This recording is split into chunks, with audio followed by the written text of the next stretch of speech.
राजस्थान विधानसभा जहां पर टीकाराम जूली मीडिया से रूबरू हो रहे हैं, क्या कुछ कह रहे हैं आइए सुनाते हैं। मार दिया गया था और सरकार ने अभियान चलाया था अवैध खनन रोकने का। आज इनके मंत्री कह रहे हैं तो इसका मतलब हकीकत क्या है? उसको छुपाया जा रहा है, दिखाया नहीं जा रहा है। प्रदेश के अंदर अलग अलग प्रकार के माफिया, भू माफिया, खनन माफिया, बजरी माफिया पनप गए हैं और जो जनता के खून पसीने की कमाई को खाने का काम कर रहे हैं और सरकार का टैक्स चोरी का काम कर रहे हैं। उन मदन दिलावर जी से शिक्षा के बारे में पूछ लें कि शिक्षा का रिजल्ट क्या रहा है और क्या शिक्षा के बारे में बात कर रहे हैं। पूरी 1 साल होगी, शिक्षा के अलावा सारे बयान आते हैं, सब प्रकार के नमस्कार करा लेंगे, लेकिन एजुकेशन के बारे में नहीं बोलेंगे। ये बात मैं शिक्षा मंत्री जी को कहना चाहूँगा। विधानसभा में वास्तु दोष दूर करने के लिए अध्यक्ष जी ने कहा है कि कुछ वास्तुविदों से सलाह ली गई है। इतनी 200 विधायक देखिए, पहली बार 200 विधायक आए नहीं, आते तो हर बार ही हैं और कहीं ना कहीं इस प्रकार की कोई भगवान की मर्जी है कि सारे लोग नहीं रह पाते। तो निश्चित तौर पर मैं तो यही प्रार्थना करूंगा कि जो सदस्य आए हैं वो पूरे समय रहें, पूरे रहें और वापस से फिर जीत के सदन के अंदर आएं। ये जो एक आप इसको धारणा भी कह सकते हैं, लेकिन समय तो देखो सबका निश्चित है। ये कोई तय नहीं है कि यहाँ गया वो जाएगा ही नहीं। जो धरती पाए उसको जाना है, तो विधानसभा में आ गया चला जाएगा तो कोई बड़ी बात नहीं है। बाबाओं की राय ली गई है तो अब ये तो देखिए, ये तो बाबाओं का ही मामला है सारा।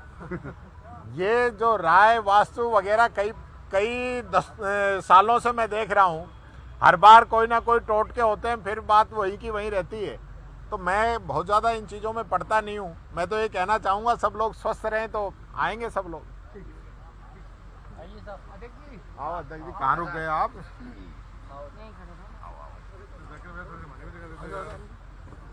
लिस्ट लंबी ले रहा है जी, लिस्ट लंबी ले रहा है, मोरा बुलाओ, लिस्ट ले रहा है। तो जो प्रमुख जो फोकस किया है सरकार ने सेंटर में, यहाँ भाई जी दाया में पहली बात तो यह है कि महामहिम के श्रीमुख से जो अभिभाषण और भाषण कराया गया वो कोरी बातें थी। धरातल पे उसका किसी भी प्रकार का प्रभाव नहीं है, धरातल पे वो चीज़ें नहीं हैं। और सबसे बड़ी विफलता तो महामहिम से जो पीठ थपथपवाई सरकार ने, वो निराशाजनक है, निराश करने वाली है। और उन्हीं के कैबिनेट मंत्री ने, मैंने सुनाया है कि पूरी 12 महीने की इनकी पोल खोल के रख दी सरकार की कि बिशलपुर में अवैध बजरी निकाली जा रही है।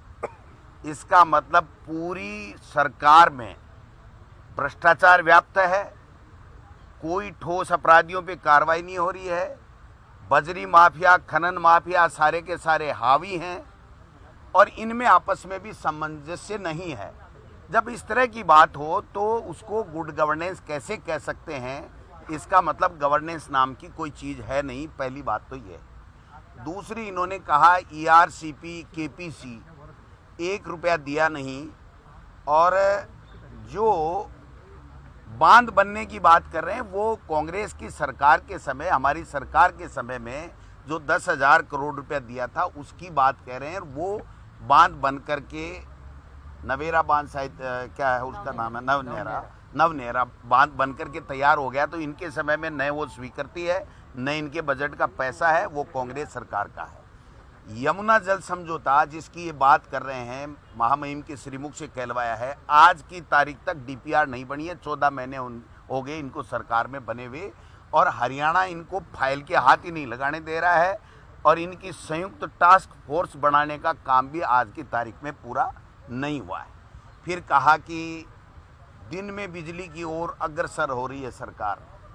आप दिन में छोड़ दो, किसानों को 6 घंटे बिजली वसुंधरा जी के समय में भी मिली थी और हमारी कांग्रेस के समय में भी मिली थी। ये पहली सरकार है कि बिजली 4 घंटे भी किसान को मिली नहीं है। तो ये इनकी बिजली की स्थिति है। ये पेपर लीक की बड़ी बड़ी बातें कहते हैं। छोटे छोटे पेपर, बीएससी का पेपर, नीट का पेपर तो चलो केंद्र की बात होगी, मैं इनका बता देता हूँ।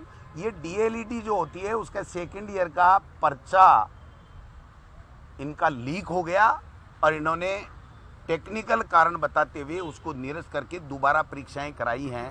तो ये जब छोटी छोटी ग्रेजुएशन का, पीजी का और यही नहीं करवा सकते तो फिर ये बड़ी बड़ी बातें करने से कोई फ़ायदा नहीं है। ये जो मगरमच्छ जिनको कह रहे हैं ना, दोनों पक्ष मांग कर रहे हैं। ये भी कह रहे हैं हम मगरमच्छों को पकड़ेंगे, पेपर लीक वालों को पकड़ेंगे, और हमारे पायलट साहब भी काफ़ी पहले दिन से इसके ऊपर आंदोलन भी किया और बात भी कह रहे हैं पेपर लीक वालों को, अपराधियों को पकड़ना चाहिए।